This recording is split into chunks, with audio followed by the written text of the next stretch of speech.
Friends, कैसे हैं आप सब लोग और प्रिपरेशन कैसी चल रही है।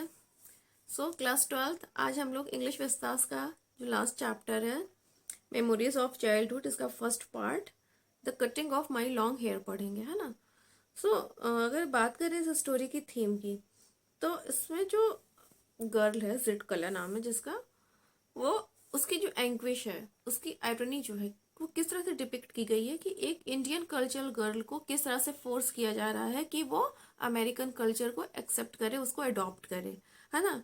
तो यहाँ पर आपको क्या लग रहा है कि डिस्क्रिमिनेशन जो है वो पूरी तरह से अपने टॉप मोस्ट लेवल पर है।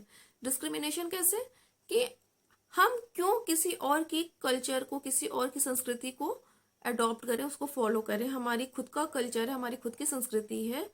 तो यहाँ पे डिस्क्रिमिनेशन क्या हो रहा है कि अमेरिकन तो अपने राइट्स को फॉलो कर रहे हैं, अपने कल्चर को फॉलो कर रहे हैं, बट वो दूसरे लोगों को भी उसको फॉलो करने के लिए क्या कर रहे हैं, कंपेल्ड कर रहे हैं, मजबूर कर रहे हैं।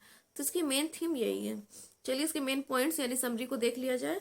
तो जो स्टोरी है वो जिट कला के फर्स्ट डे से स्टार्ट होती है। एक बोर्डिंग स्कूल है, स्कूल का क्या नाम है, कार्लिस्ले इंडियन स्कूल, है ना। सॉरी फॉर द इंटरप्शन, और कुछ इशू हो गया था, है ना। तो चलिए स्टोरी हम लोग स्टार्ट करते हैं। तो ये एक ऐसा स्कूल है जो नेटिव इंडियंस के लिए ओपन किया गया है अमेरिका में, ताकि उनको ट्रेन किया जाए कि वो अपने कल्चर को किस तरह से पीछे छोड़ दें और अमेरिकन कल्चर को फॉलो करना स्टार्ट कर दें, उसको अमेरिकन कल्चर का एक पार्ट बन जाए।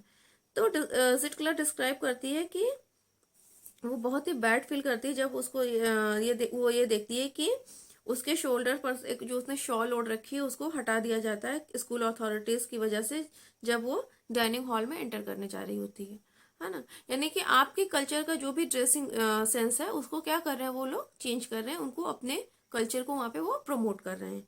ठीक है, तो उसने जो शॉल ओढ़ रखी थी उसको स्कूल अथॉरिटीज ने हटा दिया। फिर वो उसको ये भी वंडर होता है कि कैसे जो दूसरी इंडियन गर्ल्स हैं वो इस बात पे अग्री कर गई कि वो टाइट वेस्टर्न क्लॉथ पहनेंगी, जिससे क्या हो रहा है कि उसको ये लग रहा है कि वो इमोडेस्ट है, क्योंकि वो उस तरह के टाइट ड्रेस पहनने से उनकी बॉडी का पूरा जो स्ट्रक्चर है, जो फिगर है, वो बिल्कुल क्लियर कट दिख रहा है ना। वो बिल्कुल साफ साफ पता चल रहा है। फिर उनके जो लंबे बाल हैं, इंडियंस के आपने देखा होगा मोस्टली लॉन्ग हेयर होते हैं, और वेस्टर्नर्स और फॉरेनर्स के आप देखोगे तो शॉर्ट हेयर्स होते हैं ना। बॉय कट भी होते हैं, अलग अलग हेयर स्टाइल रखते हैं, लेकिन वो शॉर्ट हेयर ही रखते हैं। तो यहाँ पे क्या हो रहा है कि इंडियंस को भी कंपेल्ड किया जा रहा है कि वो भी अपने बालों को कट करके उनके अकॉर्डिंग रखें, है ना, क्योंकि उनको ये लग रहा है कि जो लंबे बाल हैं वो अच्छे नहीं लगते हैं। किसको लगता है, स्कूल अथॉरिटीज को। और यहाँ पे ऑथर को क्या लग रहा है कि छोटे बाल अच्छे नहीं है, यानी कि हम जिस तरह से रह रहे हैं वही हमारा कल्चर सही है। ऑब्वियस सी बात है, ठीक है।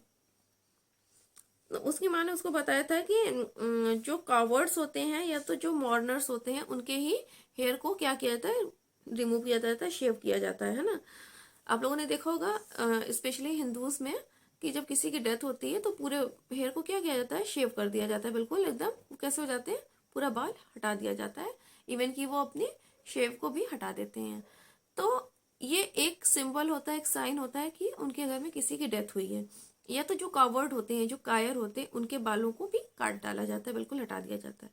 तो ये बात उसकी माँ ने उसको जिटकला को बताई थी, है ना।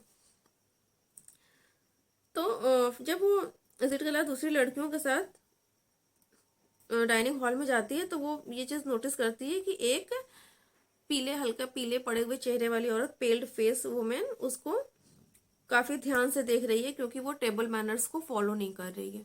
आपको पता है वेस्टर्नर्स जो होते हैं, फॉरेनर्स, वो कुछ उनके टेबल मैनर्स होते हैं कि फोर्क कहाँ पे रखना है, स्पून कैसे रखना है, कब किस तरह से आपको खाना है फोर्क और स्पून से। और आप जब खा रहे हो तो वो जो प्लेट्स आप जिस प्लेट्स में खा रहे हो उसमें फोर्क्स और स्पून की आवाज नहीं आनी चाहिए, है ना। इस तरह के उनके जो टेबल मैनर्स होते हैं। फिर वो नैपकिन को किस तरह से यूज करते हैं, तो इन सारे टेबल मैनर्स को वो जिटकला फॉलो नहीं कर रही है, और ये चीज एक जो लेडी है वो उसको नोट कर रही है ना। जो एक जुडविन है, जो इंडियन गर्ल्स है, वो उसको बताती है कि जो ये पेल फेस्ड वुमेन है उसने डिसाइड किया कि वो जिटकला का बाल काट देगी। तो जिटकला क्या करती है, वो रिवोल्ट करती है, यानी कि विद्रोह कर देती है, रिवोल्ट कर देती है, कि वो नहीं चाहती है कि वो किसी कॉवर्ड या मॉर्नर की तरह दिखे। मॉर्नर यानी कि मातम करने वाला, शोक मनाने वाला, और कॉवर्ड यानी कि डरपोक। तो वो ऊपर किसी रूम में जा करके उस अपने आप को बेड के नीचे छुपा लेती है, और सब उसको ढूंढना शुरू कर देते हैं, और फाइनली वो पकड़ी जाती है। फिर उसको बांध दिया जाता है और उसके बालों को काट दिया जाता है ना।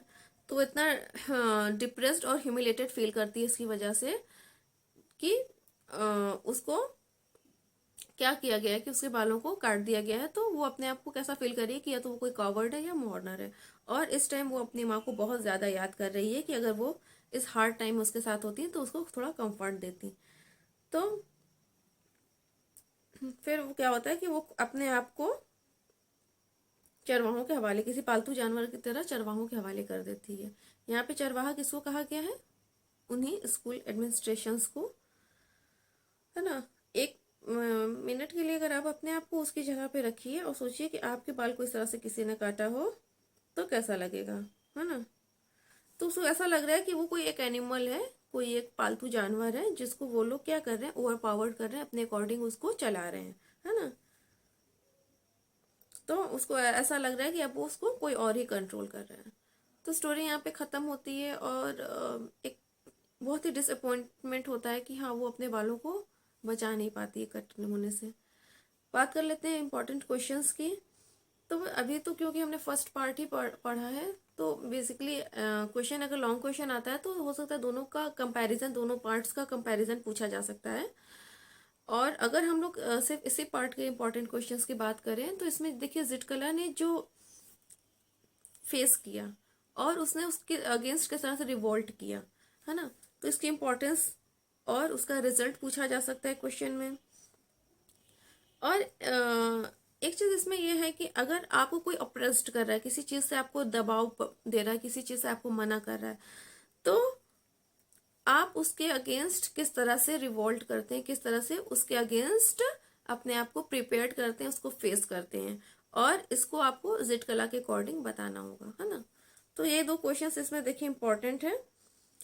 अब इसका जब नेक्स्ट पार्ट पढ़ेंगे तो फिर हम आप दोनों को इसके जो कंपैरिजन वाले क्वेश्चंस होंगे वो हम नेक्स्ट पार्ट में बताएंगे। ओके, सो वीडियो यहीं पे खत्म करते हैं। इसको अच्छे से समझ लीजिएगा, मैंने सिर्फ मेन पॉइंट से डिस्कस किए हैं, है ना, टाइम ज़्यादा है नहीं। चलिए मिलते हैं नेक्स्ट वीडियो में, तब तक बाय बाय।